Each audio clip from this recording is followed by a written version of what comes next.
Ya, lo kembali lagi dengan Kateo di sini. Sekarang Kateo akan belajar bersama-sama atau mengulas sebuah chord yang mematikan bagi para pemula.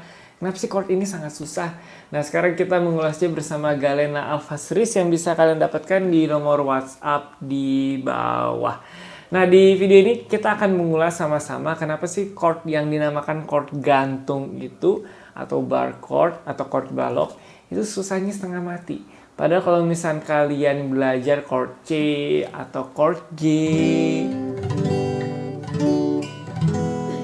ini itu gampang gitu, atau A minor, atau mungkin E minor yang lebih gampang, atau mungkin E minor 7. Tapi pada saat kalian menggunakan chord misalkan B minor atau chord F, kenapa susah? Nah, sekarang kita akan membahasnya bersama-sama di video ini. Siapa tahu dengan membahasnya kalian ketemu pencerahannya. Nah, kalau misalnya kalian mau tahu cari solusinya itu ada di video yang katanya itu cara rahasia, cara cepat bisa chord gantung. Kalau katanya nggak salah ingat. Nah, kalian tinggal klik aja gimana caranya sih supaya kita bisa chord gantung yang benar dan juga cepat.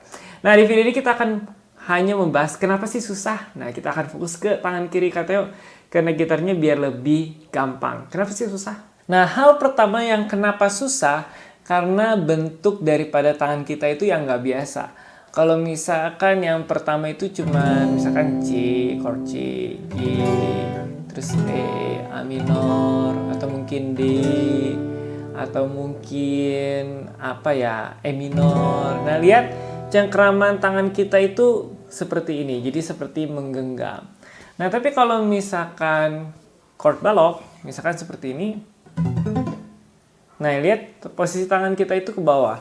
Nah, kalau kalian lihat yang ini posisi pundaknya itu nggak turun kalau kita menggunakan chord yang biasa. Tapi pada saat kita menggunakan chord gantung, nah ini si pundak kita itu harus turun, tangan kita itu harus turun. Nah, itu yang bikin susah karena posisi tangannya yang nggak biasa. Itu faktor yang pertama. Nah, untuk faktor yang kedua, nah ini sudah tidak asing dan ini yang dihindari semua para pemula yang belajar gitar, yaitu chord gantungnya itu menekan lebih daripada satu senar. Ya, misalkan seperti ini. Nah, ini kan chord F, karena yang paling sering dijauhi itu chord F dan untuk para pemula paling susah. Nah, di chord yang F yang seperti ini itu menekannya senar 1 sama senar 2. Ya. Senar 1 sama senar yang kedua. Lalu bentuk chord F yang paling sederhana sebenarnya seperti ini. Nah, seperti itu. Kalau misalkan kalian mau pakai yang seperti ini, boleh aja. Tapi senar satunya nggak boleh dibunyiin. Nah, jadi cuman yang bunyi itu 4, 3, dan 2. Nah, faktor yang kedua itu menekan lebih daripada satu senar. Apalagi chord F yang seperti ini. Nah, ini 3 senar. 1, 2, dan yang ke-6. Jadi posisinya seperti ini. Ya, agak melengkung gitu ya. Nah, terus yang lebih masalahnya lagi. Kan 1, 2, dan juga 6. Nekannya itu kita nggak bisa neken senar yang cuma 1, 2, dan 6. Tapi kita harus neken semua. Nah gitu.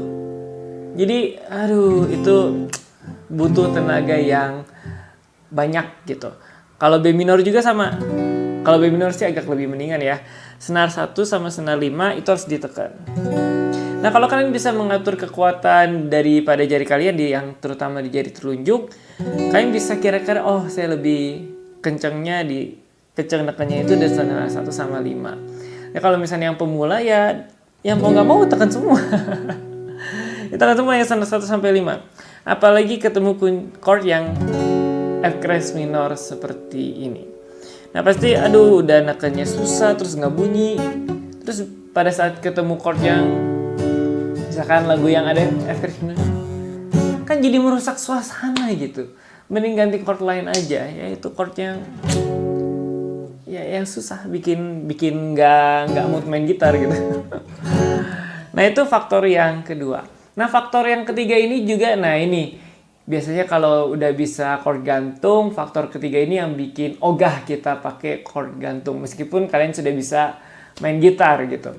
Kalau faktor yang ketiga itu pegel ya pasti pegel. Terutama bagian sini kalau misalnya kita salah neken bisa sininya yang pegel. Kok aneh ya? Ini yang neken, ini yang pegel. Soalnya kekuatannya tuh kayak kita ngecengkram terus keluarin otot-ototnya yang di sini. Nah, itu salah. Karena kekuatannya bukan dari sini, tapi dari sini. Ini cuman posisinya turun aja. Nah, pada saat kalian menggunakan chord gantung, umpamalah satu lagu ada kira-kira 3 chord gantung yang digunakan secara terus-menerus, maka itu akan pegal. Contohnya seperti ini. Misalkan chordnya D, terus B minor, terus F crash minor, terus misalkan ke A. Nah, cobain aja puter-puter. D, B minor, F crash minor, terus kita ke A. Kalau yang pertama nggak pegel sih, terus yang putaran yang kedua masih mencoba untuk menikmati lagunya. Masih bisa. Nah, masuk putaran ketiga udah mulai pegel-pegel nih biasanya. Aduh, ini lagunya kapan beres, udah bunyinya udah nggak karuan. Ya, biasanya udah nggak tahan. Terus yang keempat mungkin kita akan banting gitarnya dan cari chord gampang. Nah, jadi seperti itu.